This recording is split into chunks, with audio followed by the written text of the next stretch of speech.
And this is a Fox News alert. Donald Trump now talking to reporters in Michigan. Let's listen. If they judge it fairly, she's got a very big problem.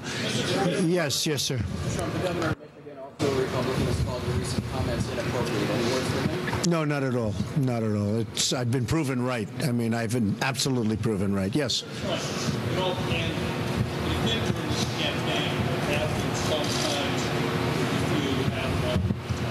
I have what? I don't think so at all. I mean, I look at the polls. I can only go by the polls. A new poll came out 32%. That's the highest for anybody yet. So I can only go by the polls. The people that we're dealing with and whatever's happened, it is what it is. You just look at the results. I guess Iowa just came out a little while ago, and leading in Iowa, leading in New Hampshire, leading in North Carolina, leading in South Carolina, leading in Nevada, leading everywhere. So that's all I can go by. Mr. Trump. Excuse me? Oh, that's the best question. China. I think you have to do something to rein in China. They devalued their currency today. They're making it absolutely impossible for the United States to compete. And nobody does anything. China has no respect for President Obama whatsoever. Well, you have to take strong action. How can we compete? They continuously cut their currency. They devalue their currency. And I've been saying this for years. They've been doing it for years. This isn't just starting. This was the largest devaluation they've had in 2 decades. They're making it impossible for our businesses, our companies to compete. They think we're run by a bunch of idiots. And what's going on with China is unbelievable. The largest devaluation in 2 decades. Mr. Trump. It's honestly, great question. It's a disgrace. Major. Fantastic. I watched you with President Obama 2 weeks ago. He was not thrilled. I'm sure I'll be more thrilled. Speaking of President Obama, he describes his leadership during the Great Recession as important.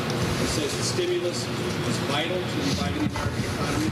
The bailout of Detroit was central to rebuilding this entire economy for years. How would you grade his leadership then? Would you have done all the things that he did?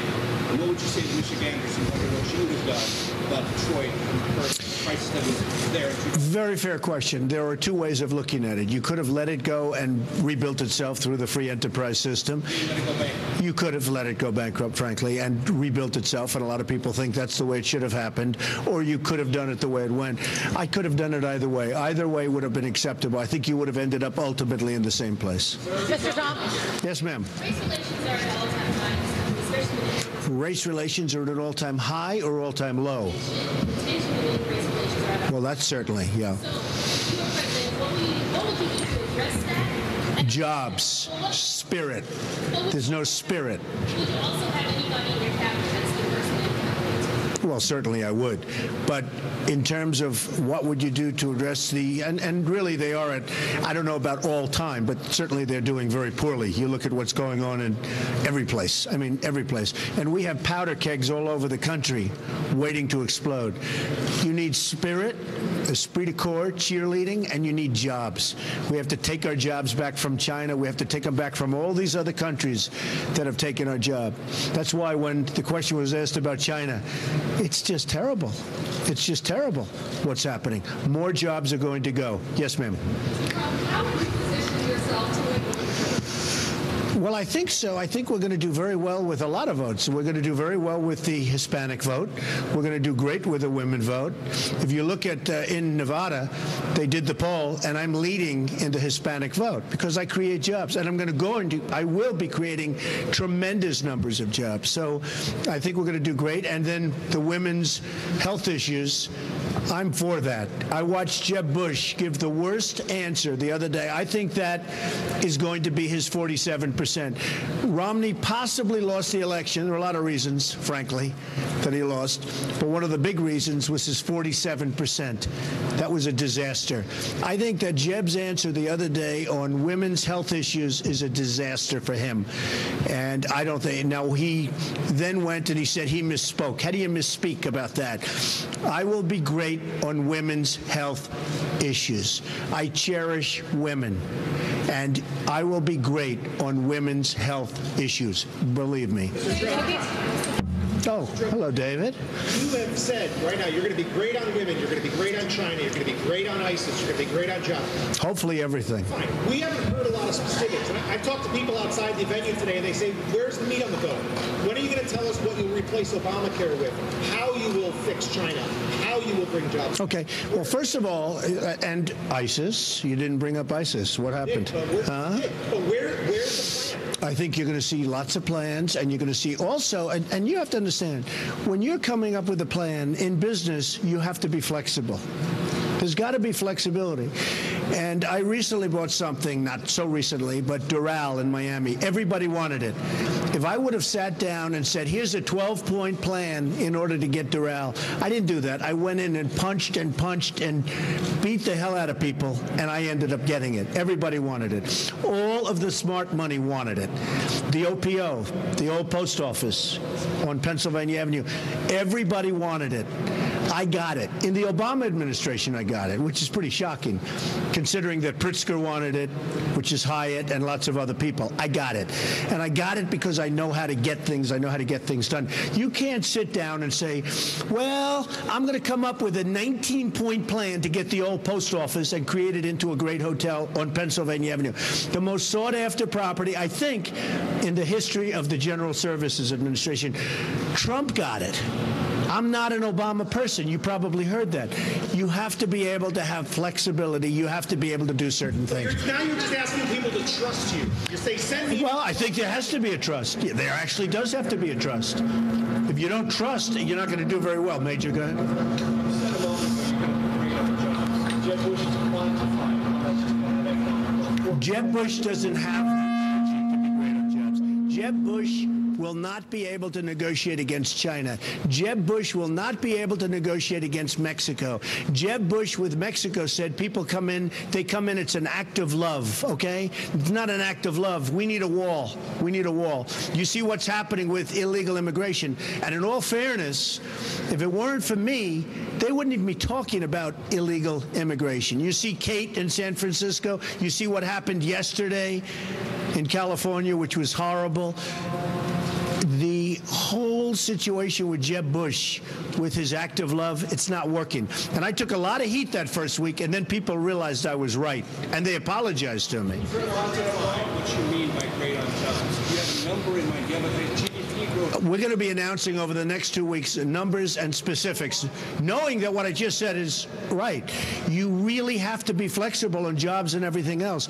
But we'll be, and I'm going to be speaking about it later, we're going to be taking jobs outside. We're going to be taking them away from China, away from all of these countries that are stealing from us. I mean, they're stealing our base, our money, our manufacturing. We're going to be bringing them back into the United States. And I'm going to be talking about this. Ford, as an example, is building a $2.5 billion automobile plant in Mexico. How does that help us? I went to the Wharton School of Finance. How does it help us? They're spending $2.5 billion to build a car plant in Mexico. Cars and trucks and parts are going to go all over the place, but they're coming into the United States, no tax. How does it help us? Except they'll be closing plants in Michigan and lots of other places. So we're going to be talking about, we're going to be bringing back jobs to the United States. Yes, sir. About that, well, you've been in the border, I've been in the border, it's 30 feet tall. Home Depot sells land made in China, 32 feet tall. So how tall is the wall? Okay, let me tell you something. 10 years ago, everybody wanted the wall. The Democrats, the Republicans, they couldn't get it. You know one of the reasons they couldn't get it? Environmental impact statements. Did you know that? There were toads. It's the most incredible thing. We're going to get the wall built, and it's going to be built right. And Mexico's going to pay for the wall. Mexico is making a fortune off the United States. Mexico's going to pay for the wall. And they're going to be happy about it. You know what? They're going to be happy about it. Because the cost of the wall is peanuts compared to the kind of money they're making. Mexico is becoming the new China. I have a great love for Mexico. I have love for the Mexican people. I have thousands of Mexico people over the years. Mexicans have worked for me, and they are now thousands. They're fantastic people, great spirit. But their politicians and their leaders are much smarter. and sharper and more cunning. And I say the word cunning. They're more cunning than our leaders. They will pay for the wall. They'll be happy about it. They will continue to do well, but not as well as they're doing right now. They're taking too many of our jobs.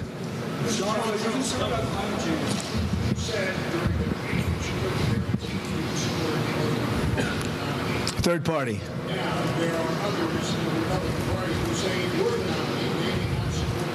Well, that could happen. I mean, that could happen. That's their choice. But, when you talk in the debate, it came out on one of the networks today. So there should have been 2 million people watching. You agree? About 2 million. That's been sort of standard, 2 million people. They had 24 million people. And the 24, I think, is going to go to 28 or 29 and maybe even 30 when the final numbers come in. Who do you think they're watching? Jeb Bush? Huh? I don't think so. Okay. Do you think any of these other candidates can knock you off your purchase front runner? I hope not. I mean, I want to run as a Republican. That's what I'm doing. I'm leading in every poll, the local and the national polls, leading and by substantial margins. I hope that I will be the Republican nominee because that's the best way to win. I'm going to keep the door open on the other if I'm not treated fairly, and the word is fairly. It doesn't mean well, it means fairly. If I'm not treated fairly, we'll see what happens. Fairly means fairly. I want to be treated fairly. I want the establishment. Look, I was part of the establishment. Let me explain. I was the establishment 2 months ago. I was like the fair-haired boy. I was a giver, a big giver. Once I decided to run, all of a sudden I'm sort of semi-anti-establishment. Now, leading in all the polls, they're treating me very well. I mean, I'm being treated very well. Reince Priebus has been terrific. His people have been terrific. They're dealing with my people. They're dealing with Corey. We have a great relationship. I want to run as a Republican. I don't want to run a third party or as an independent. I want to run as a Republican. As long as I'm treated fairly, that's going to be the case. And fairly is an instinct. It's an instinct. I know what fair is. You know what fair is. I know what it is. Yeah, I know what fair is. And I think that's happening. And by the way, win, lose, or draw, I'm not just saying I have to win. Now, I guarantee you this. If I win the Republican nomination, I guarantee you, all sitting there, I will not run a third-party candidate. Do you agree? Okay. One more question. Yes, sir. Yes, sir. I would never give up my microphone. I thought that was disgusting. That showed such weakness. The way he was taken away by 2 young women, the microphone, they just took the whole place over. And the audience, which liked him, I mean, they were him. They're saying, what's going on? How can this happen? That will never happen with me. I don't know if I'll do the fighting myself or if other people will. But that was a disgrace. The way I felt badly for him. But it showed that he's weak. You know what? He's getting the biggest crowds, and I'm getting the biggest crowds. We're the two getting the crowds. But believe me, that's not going to happen to Trump. One more, sir. Yes. You could win it. You're way out. I agree. Did you hear what he said? You could win it. You're way out in front. I agree. Vice presidential. Yeah. Having said that, I'm trying to get in your car to talk about it, your resume. You want to be what, vice president? Oh, now his question's no longer as good. He had great credibility until he said that. Now it's like, where did he come from? Okay, go ahead. One more. Go ahead. 100%. Mark it down. 100%. Okay? Ladies and gentlemen, thank you. We'll go make a speech, and then you go home. Have a good time. Okay? Thank you. Thank you all very much.